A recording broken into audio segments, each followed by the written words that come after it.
আর সবচেয়ে বড় বিষয় হচ্ছে লোকাল ক্রিকেটাররা। বেসিক্যালি আমরা যে দেশি ক্রিকেটারদের দেখার কথা ছিল, সেই বিষয়টা কিন্তু এবার এই টুর্নামেন্টের মাধ্যমে অনেকটা দেখা গেছে। কারণ অনেক লোকাল ক্রিকেটারই কিন্তু ভালো করছে।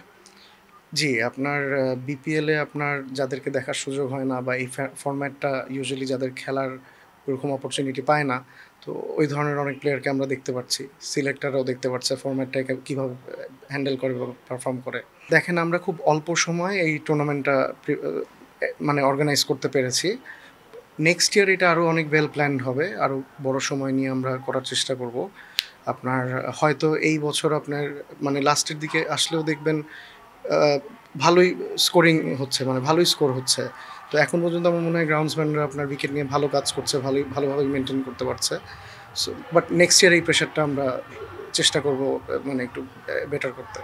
সে আলোক স্বল্পতা কিংবা এই বিষয়টার কারণে হয়তোবা কয়েকটা ম্যাচ ডিএল মেথডেও মানে বিবেচনা করা হয়েছে। এখন সেটা নিয়ে কি আসলে আহ, সমাধান এসেছে কিনা? মনে হয় আপনার একাডেমি গ্রাউন্ডে একটা ম্যাচ হয়েছিল আপনার টাইমিংয়ের কারণে, পরে আমরা সময়টা আগিয়ে এনেছি। আর এইখানে আপনার ফ্লাড লাইটে মোটামুটি খেলা শেষ হচ্ছে, বাট আপনার ওই পুরাপুরি নাইট ম্যাচে আমরা যেতে পারছি না ফ্লাড লাইটের কাজের জন্য। ফ্লাড লাইটের কাজটা খুব সম্ভবত আপনার 25 তারিখের মধ্যে কমপ্লিট হয়ে যাবে, বাট আনফর্চুনেটলি 24 তারিখ আমাদের এনসিএল ফাইনাল, তো ফাইনাল পর্যন্ত আমরা নাইট ম্যাচ পাচ্ছি না এখানে।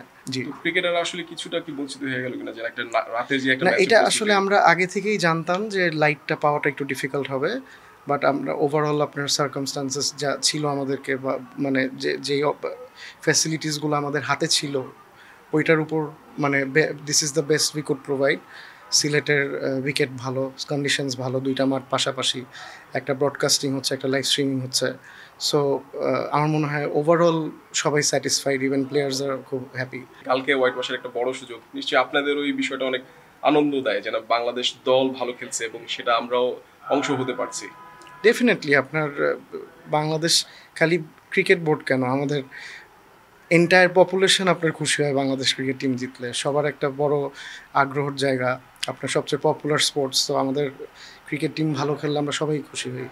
হোয়াইট ওয়াশ হলো, তারপর কিন্তু বাউন্স ব্যাক করেছে। মানে এই যে একটা টিম স্পিরিট, এই জি, টিম স্পিরিটটা বাংলাদেশ কি আসলে ক্রিকেটে এটা অনেক উদ্বুদ্ধ করে, বাকিদেরও নিশ্চয়ই উদ্বুদ্ধ করবে।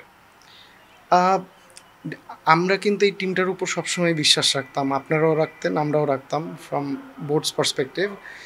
আর আমরা জানি মানে আপনার যদি মানে ওয়ান বাই ওয়ান আপনি প্লেয়ারদের নাম ধরে বিবেচনা করেন, আমার মনে হয় আমরা জানি কে কে কেমন করতে পারে, তাদের কেপেবিলিটি কতটুকু আমরা জানি। সো এক্সপেকটেশন থাকে, যেহেতু আমরা তাদের কেপেবিলিটিটা জানি, এক্সপেকটেশন থাকে। আর মানে একটা টিম ওয়ার্ক করে একটা মানে বন্ডিং দেখিয়ে আপনার একটা টিম এফোর্ট দেখিয়ে যে পারফর্ম করে আমরা দুইটা ম্যাচ জিতলাম, এটা সবার জন্য আসলে অনেক মানে স্যাটিসফ্যাকশনের একটা ব্যাপার। বাংলাদেশ কিন্তু এই বছরটা খেললো, আপস এন্ড ডাউনস ছিল, কিন্তু শেষটা কিন্তু ভালো দিয়ে শেষ হচ্ছে। একদম আপনার সিরিজ জিতে গেল এবং পরবর্তীতে এই হাই নোটেই কিন্তু পরবর্তী বছরটাও শুরু করবে। কি কেমন গেলো, কিংবা আপনার মূল্যায়নটা কি যদি বাংলাদেশ ক্রিকেটের কথা যদি বলি?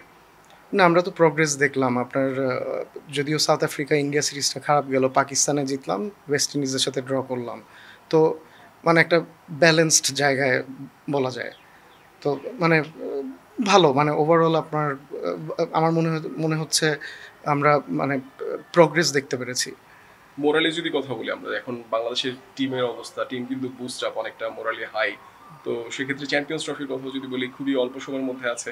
প্রস্তুতিটাও কিন্তু খারাপ হলো না, কারণ ওভারঅল সবকিছু মিলিয়ে ওয়ানডেতেও কিন্তু বাংলাদেশ কাছাকাছি গিয়েছিল, জি, পারফরমেন্স ওয়াইজ ভালো করেছে। এই টিমটাকে নিয়ে আপনাদের এক্সপেকটেশন কি?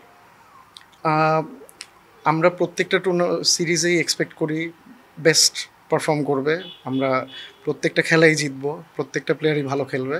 চ্যাম্পিয়ন্স ট্রফি নিয়েও আমাদের বিশ্বাস যে আমরা ভালো কিছু করব। হোপফুলি। আর সবচেয়ে বড় একটা বিষয় যেটা দিয়ে শেষ করছি, সেটা হচ্ছে যে ক্রিকেটের কথা যদি বলি আমরা, যে আপস এন্ড ডাউন সেটা তো থাকবেই, প্লাস হচ্ছে যে এখন বেশি কথা হচ্ছে যেটা হচ্ছে লিটন কুমার দাসকে নিয়ে। তাকে যদি আপনি বলেন ব্যাটিং ছাড়া কিংবা ক্যাপ্টেন্সিতে তিনি সফল, ব্যাটিংটার কথাও যদি বলতেন, কারণ তিনি কিন্তু এখন যে দায়িত্ব পাওয়ার পর কিন্তু অনেক কিছুই চেঞ্জেস করেছেন, যেটা কাজেও এসেছে। এখন কি তার রানেও ফেরা জরুরি, এবং ক্যাপ্টেন্সি হিসেবে মানে লিটনকে কি এই ফরম্যাটের ক্যাপ্টেন হিসেবে বিবেচনা করেন কিনা? এইটা আমার ইন্ডিভিজুয়াল কল না, আমার ওপিনিয়ন হতে পারে, বাট ও ভালো ক্যাপ্টেন্সি করেছে, আপনারাও অ্যাপ্রিসিয়েট করেছেন, আমার মনে হয় সবাই অ্যাপ্রিসিয়েট করেছে। আর লিটন কোন স্ট্যান্ডার্ডের ব্যাটসম্যান আমরা সবাই জানি, তো আমরা সবাই আশা করি যে সামনে সে রান করবে।